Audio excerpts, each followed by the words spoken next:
எனக்கு பள்ளிக்கூடம் கல்லூரி போய் படிப்பதற்கான வாய்ப்பு கிடைச்சதுன்னா நான் வெறுமனே தகவல்களை சேகரிக்கிறதுல என்னோட நேரத்தை வீணடிக்க மாட்டேன்.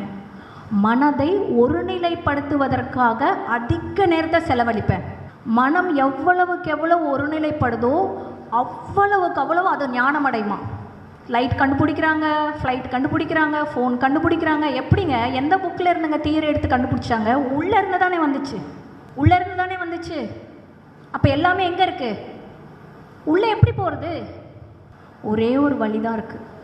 மனம் ஒருநிலைப்பட்டால் மட்டும்தான் உள்ளே போக முடியும், வேறு வழி இல்லை.